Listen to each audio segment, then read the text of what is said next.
안녕하세요. 당신의 노후 준비를 돕는 연금왕 무드살라 연금덕 장수래입니다. 안녕하세요. 반갑습니다. 은퇴를 앞둔 분들한테 노후에 가장 걱정되는 게 뭐냐 이렇게 물어보면 빠지지 않고 나오는 이야기가 돈 문제, 그렇죠, 돈, 그다음에 건강 문제, 네네. 이런 거 이야기 하잖아요. 그래서 노후에 대해서 이야기할 때 그래서 연금에 대한 이야기, 건강보험에 대한 이야기 이건 빼놓을 수 없는 부분들인 것 같아요. 그래서 네네. 오늘은 2024년 용해해 새해를 맞아가지고 연금하고 건강보험료 관련해서 어떤 변화가 있는지 그 내용 한번 살펴볼까 합니다.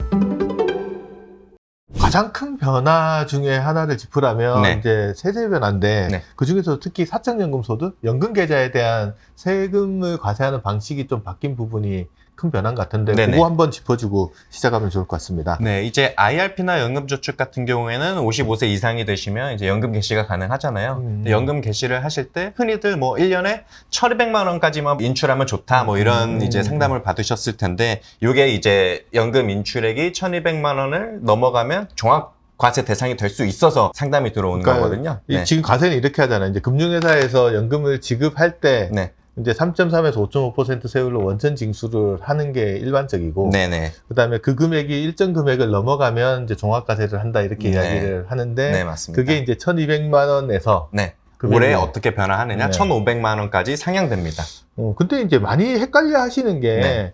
1,200만 원, 1,500만 원을 계산을 할 때, 네. 도대체 뭘 기준으로 1,200만 원을 산정을 하느냐, 그 재원을 물어보시는 분들이 네. 되게 많으세요. 네네. 올해부터는 1,500만 원이 되겠죠. 이 종합과세 대상이 되는 기준 금액에 해당되는 연금 재원은 적립하던 당시에 이제 세액공제를 받으면서 적립했던 금액과 그 여러 가지 원금이 있지 않습니까? 그 원금을 가지고 운용을 통해서 수익을 벌어들인 이제 운용 수익, 요 두 가지 부분이 해당이 됩니다. 요것도 사실 작년에 변화된 부분이라 좀 모르시는 분들이 계실 수 있긴 한데, 종합과세 대상이 된다고 해서 무조건 종합과세만 해야 되는 건 아니거든요. 작년부터 이제 뭐 16.5%의 비교적 높은 세율이긴 하지만 분리과세를 선택할 수 있도록 작년부터 또 적용이 되었기 때문에 그 점 좀 유념해 주시면 좋을 것 같습니다. 그러니까 네. 그러면 올해 2024년 1월 1일부터 네. 12월 31일까지 내가 연금을 수령했어요. 네. 수령했는데 그 중에서 세액 공제 받은 금액하고 운용 수익을 재원을 한 금액이 1,500만 원이 넘어갔다. 네. 그러면 2025년도 5월 달에 종합소득세 신고하잖아요. 네네. 그때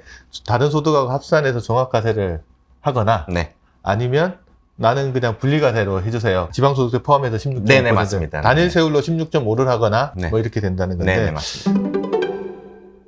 많은 사람들이 하고 있는 국민연금에 국민연금. 또 어떤 변화가 네. 있는지 네. 한번 좀 살펴볼 필요가 있을 것 같아요. 어떤 변화가 있을까요? 네, 뭐 국민연금 그리고 뭐 공무원연금 같은 이제 직역연금을 포함해서 공적연금 같은 경우에는 매년 1월에 전년도 연금액에 이제 전국 소비자 물가 상승률을 반영해서 인상을 하는데, 올해 같은 경우에는 이제 2024년 같은 경우에는 3.6% 이제 연금액이 인상될 예정입니다. 네. 그러면 지금 받고 있는 사람은 그런데 네.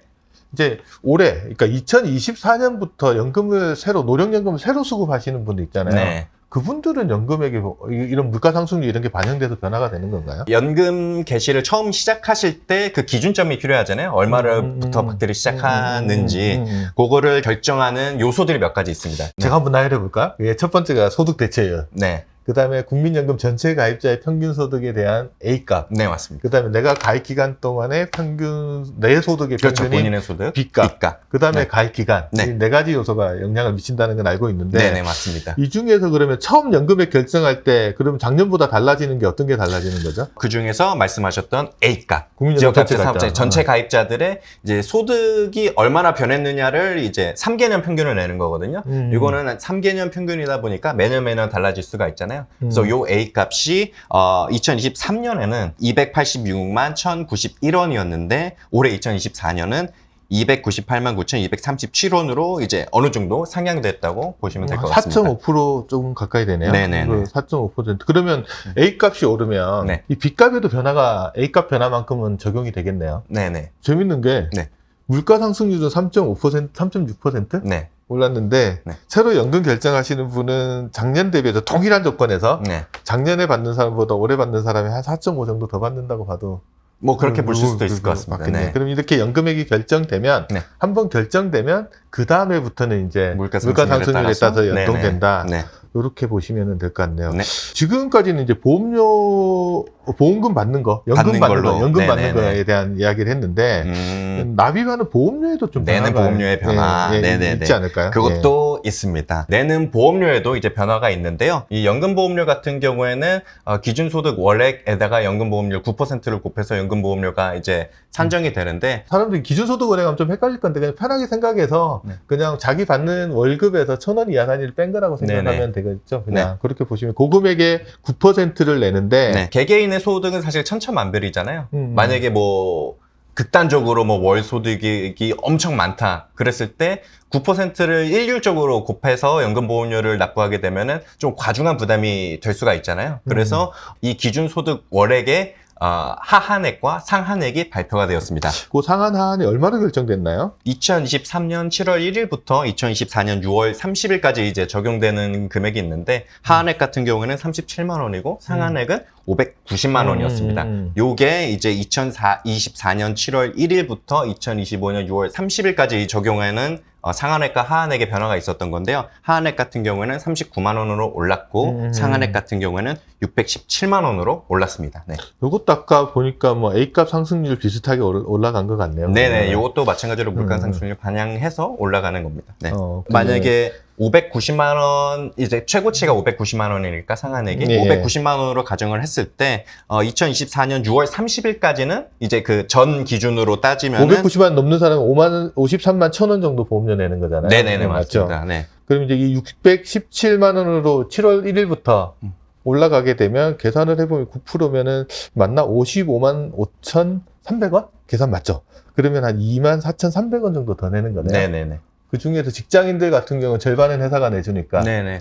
반 정도 올라가겠네요. 네. 급여 명세서 7월 달에 한번 보시면 그보다 소득 많으신 분은 조금 그 보험료 더 낸다 이렇게 생각하시면 되겠네요. 네. 근데 이게 기준소득 월액이라는 게 소득이 있는 분들은 자기 급여가 있으니까 비교적 명확하게 반영이 되잖아요. 근데 임의가입자 같은 경우는 보험료를 자기가 신고해서 내잖아요. 네네. 이 경우에도 이게 좀 기준소득 월액에 영향을 받나요? 어떻게 되나요? 말씀하신 대로 뭐 예를 들어서 전업주부나 뭐 학생 뭐 이런 분들은 소득이 없잖아요. 그렇죠. 그런 분들도 사실 국민연금에 가입할 수 있는데 그렇게 가입하는 거를 임의가입자라고 이제 부를 수 있겠죠. 그런 분들 같은 경우에는 사실 소득이 없기 때문에 연금보험료를 계산할 수 있는 어떤 기준소득 월액이 이제 개개인한테는 존재하지가 않습니다. 그렇기 때문에 이 경우에 적용할 이제 기준이 또 따로 있는데요. 또 가이드라인 같은 거. 네네, 가이드라인 같은 게 따로 있는데 전체 가입자를 대상으로 하지 않고 지역 가입자만 그 지역가입자 전원의 이제 기준소득 월액을 기준으로 기준소득 월액의 중위수에 해당하는 금액을 가이드라인으로 잡습니다. 그거 얼마 정도 되죠? 지금? 그게 이제 2023년 4월부터 2024년 3월까지 이것도 좀 기간이 독특한데 요 기간까지는 중위수 기준소득 월액이 100만 원이었습니다. 그러면 100만 원에 9%면 9만 원 정도 되는 거니까 이미 가입하시는 분들은 최소 9만 원 이상 보험료는 현재는 내고 계신 그렇죠. 건데. 이 가이드라인이 하한선입니다.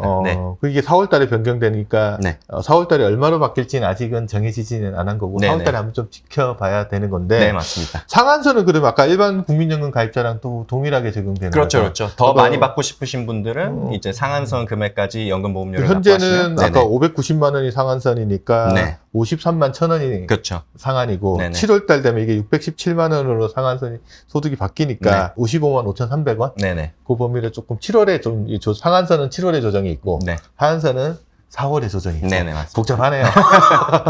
하여튼 그런 기준의 변화가 있다. 임의가입자분들은 그런 날짜도 조금 기억해 두시면 도움이 될 것 같고요. 우리가 또 살면서 특히 은퇴자분들이 많이 고민하는 것 중에 하나가 건강보험인데 이 건강보험과 관련돼서는 좀 좋은 소식이 몇 개 있는 것 같아요. 어떤 변화가 있는지 한번 좀 짚어주시죠. 건강보험료율이 7년 동안 계속 인상이 되어 왔었거든요. 그렇죠. 매년 올랐다는 소리만 들은 것 같아요. 근데 올해는 건강보험료율이 오르지 않고 동결되었습니다. 작년에 제가 알기로는 건강보험료율이 소득의 7.09% 내는 건데 그럼 올해도 7.09% 그대로 내는 거네요. 다만 이제 건강보험료와 이제 사실 같이 따라붙는 형제가 있죠. 장기요양보험료, 이제 요양보험. 요거 같은 경우에는 12.81%에서 1.09% 인상돼가지고 10.95%. 그럼 자기 올해 건강보험료 나온 거 중에 보험료의 12.95%를 곱하면은 이제 그게 장기보험료 두 개 네. 합쳐가지고 급여에서 빠져나가게 네, 되는 직장 맞습니다. 가입자는 네네. 조금 더 내겠네, 조금. 조금 더 네네. 그러니까 두 개 계산해 보면 한 8% 정도 네, 꽉 채운 되니까 8% 직장 될 겁니다. 가입자는 그냥 건강보험료, 장기요양보험료 합쳐가지고 8%니까 4% 정도가 자기 급여에서 나간다. 그렇죠, 네네. 근데 이런 이야기 좀 하더라고요. 네.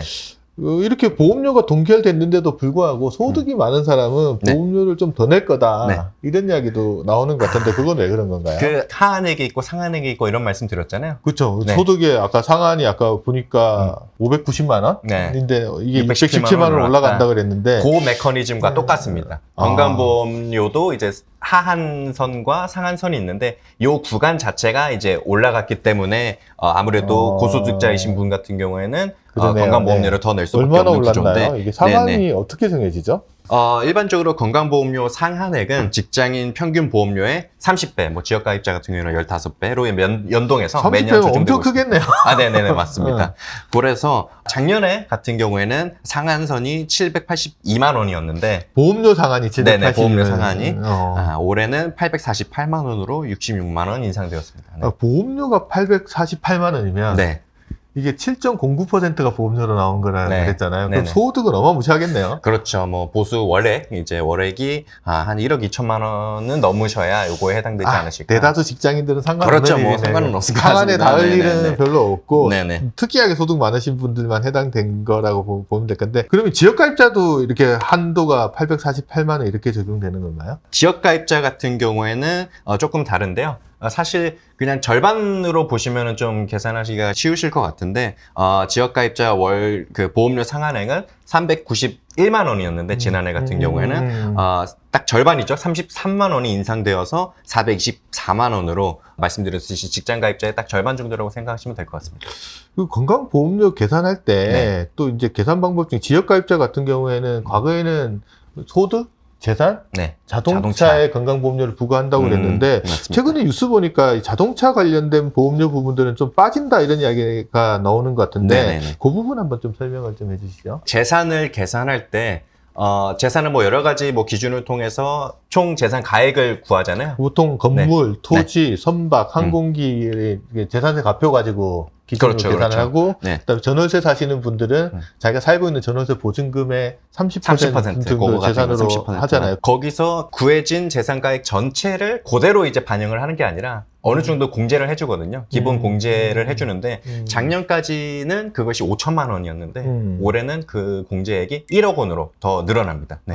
거기 그러면 그 1억만큼 공제를 받으면 재산가액이 그만큼 좀 줄어드니까 그렇죠, 그렇죠. 그 부분의 혜택을 좀 보는 부분들이 있을 것 같고 그것이 첫 번째고 두 번째는 자동차가 이제 점수 그 건강보험료를 결정하는 산정 이거 기준에 불만 들어가는데 진짜 많아요. 자동차 네. 자동차 하나 가지고 있다고 건강보험료 더 낸다 그래가지고 말도 많고 탈도 많은데 그래서 올해부터 그게 아예 빠져버립니다.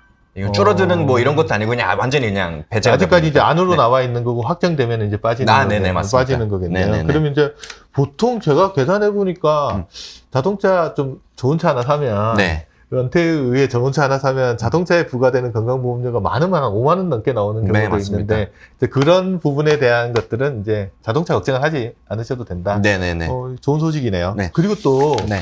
직장 가입자 말고 지역 가입자인 경우 전환되고 나면 네. 보험료 부담스러워가지고 이제 자녀 건강보험에 피부양자로 등재하시려는 분들 많잖아요. 네네네. 작년에 이 부분에 변화가 좀 많아가지고 네. 불만이 많았던 것 같은데 네네. 올해도 뭐 또 변화가 있나요? 올해는 큰 변화는 없습니다. 네네. 그냥 그러면- 작년 기준을 알고 계시면 될 것 같아요. 네. 그렇게 알면 네. 되겠네요.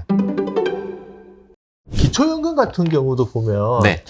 자동차들도 뭐 포함이 돼가지고 기초연금을 받니 못 받니 이런 말들이 있는 것 같은데 네네. 올해 기초연금과 관련된 제도 변화는 어떤 게 있나요? 맞습니다. 기초연금에 대해서 좀 간략하게 짚고 넘어가면 일단 기초연금은 만 65세 이상이고 대한민국 국적이신 경우에 이제 국내에 거주하시는 어르신 중에서 소득 인정액이 어떤 선정 기준액 이하이면 받을 수 있긴 하는데요. 다만 여기서 공무원연금, 사학연금, 군인연금, 별종국적연금 같은 이제 직역연금 수급권자와 그 배우자 같은 경우에는 수급 대상에서 제외됩니다.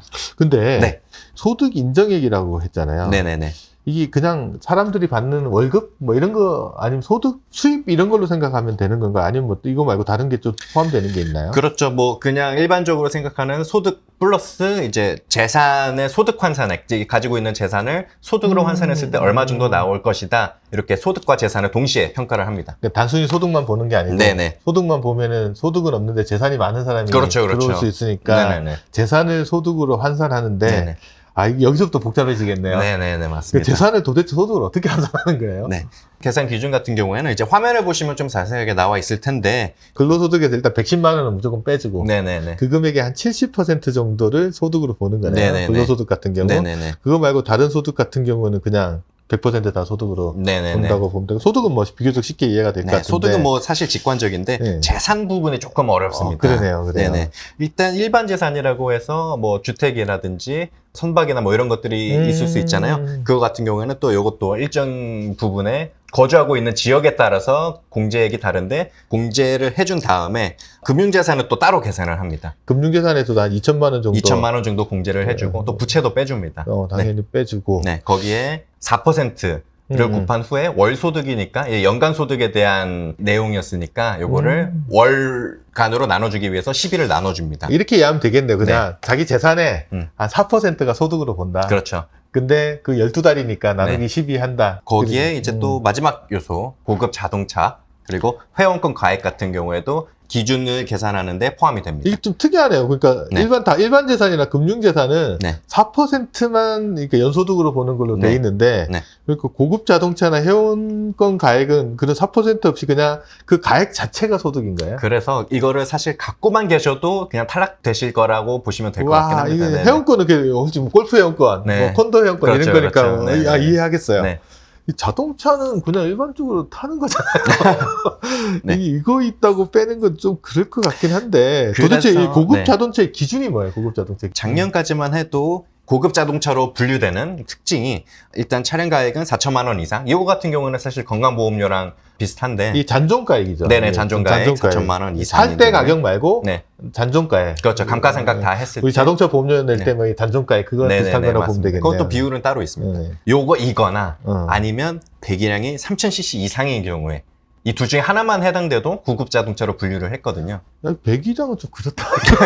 그러니까요. 예. 그래서 요 배기량 기준이 폐지되었습니다. 일단 딱 가격만 보겠다. 잔존 가액만 보겠다. 이렇게 바뀌었습니다.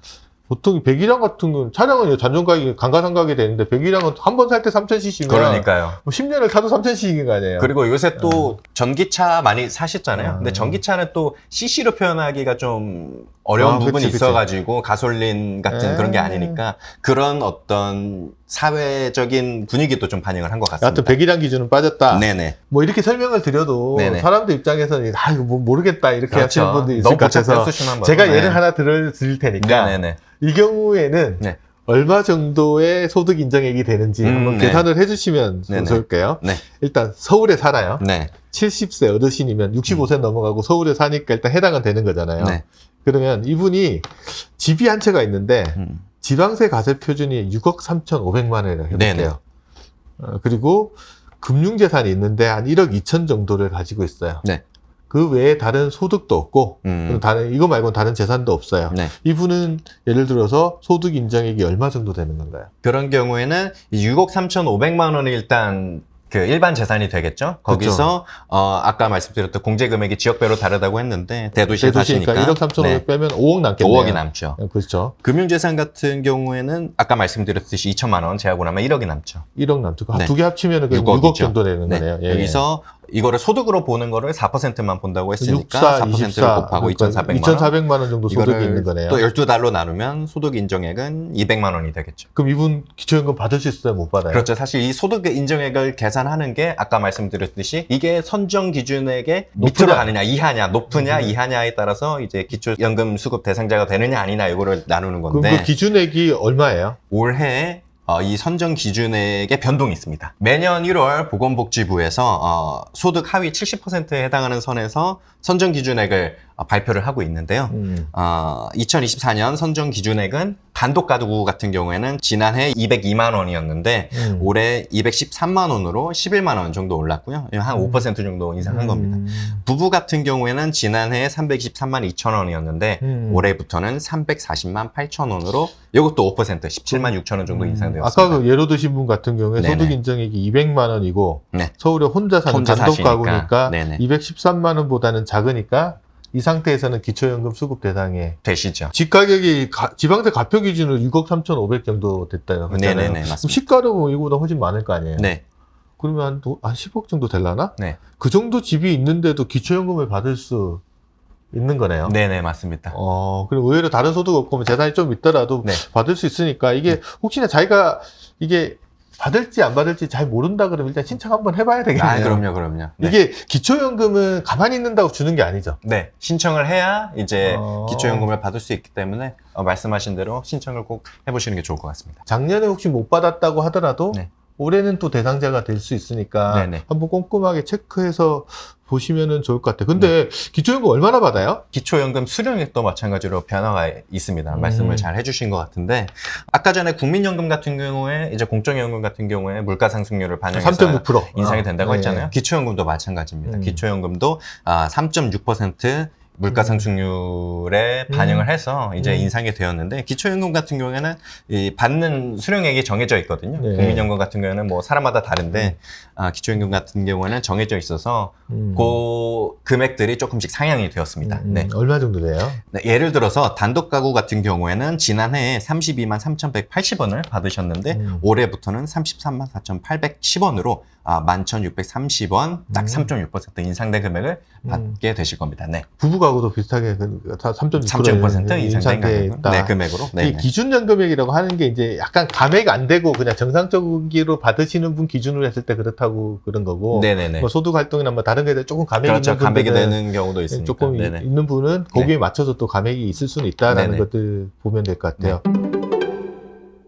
자기 집을 담보로 맡기고 연금 받는 주택연금에도 또 어떤 올해 변화가 있는 건가요? 흔히들 이제 연금 3층 구조라고 하잖아요. 뭐 국민연금, 퇴직연금, 뭐 개인연금 이렇게 해가지고 주택연금 포함해서 뭐 4층 구조까지 이제 확장이 되는 경우가 있거든요. 주택연금도 사실 되게 중요하다고 볼 수 있는데 주택연금 제도 같은 경우에는 사실 올해의 변화가 있다기보다는 작년 10월, 작년 이제 말이죠. 작년 말부터 이제 네네 변화되게 있는데 작년 10월 12일부터 이제 가입 대상이 확대가 되었습니다. 어떻게 됐죠? 네, 종전에는 이제 부부 중 연장자가 만 55세 이상이고 보유주택의 공시 가격이 9억 원 이하인 경우에만 이제 주택연금을 신청을 할 수 있었는데 그게 작년 10월 12일부터 12억 원 이하로 이제 조금 더 상향이 공시 되었습니다. 가격이 기준이. 12억 원이면 시가로는 그보다 훨씬 더 그렇죠. 시세로 환산을 하면 2023년 기준으로 환산을 하면 한 17억 원 정도 주택 그 정도 가격 정도 시세가 공시 가격 기준이니까 시가는 조금 더 높은 사람일 수 있다 이렇게 보면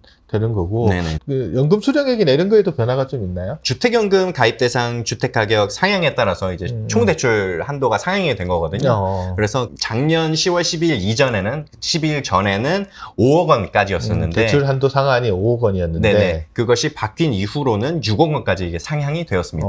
그럼 대출 한도 상한에 5억 미만인 사람은 그럼 연금액에 큰 변화가 없고 5억에서 맞습니다. 6억 사이에 해당되는 사람의 연금액이 좀 변화가 있을 것 같은데 지금 화면에 표 나가는 거 이렇게 보니까 조금 많이 늘어나는 부분 같은 경우 보니까 주택 시세가 12억 원 이상이고 나이가 90살 정도 되시는 분 같은 경우에는 연금을 한 20% 정도 더 받는 그런 구조로 나오네요. 네, 맞습니다. 화면에 나가는 게 노란색으로 되어 있는 부분이 조금 더 연금을 같은 집 담보로 맡겼을 때 더 받으실 수 있는 분, 그 정도 변화가 있었다.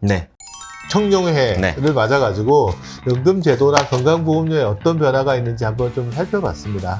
이런 제도 변화들은 이제 연초에 한번 짚어보는 게 되게 좀 유용한 부분 같아서 방송 보시고 혹시나 뭐 추가로 더 궁금한 내용이 있거나 다른 거 있으면 댓글로 좀 남겨주시면 저희가 또 정보 유익하게 취합을 해서 또 알려드리도록 하겠습니다. 오늘 같이 조사하신다고 고생 되게 많이 하신 것 같은데 장수대님 앞으로 이 분야에 또 우리 많이 활약을 해주실 것 같아서 장수님한테 또 많이 기대서 가도록 하겠습니다. 네, 감사합니다. 잊지 말아야 될 게 있죠? 좋아요, 구독 부탁드립니다. 네, 감사합니다.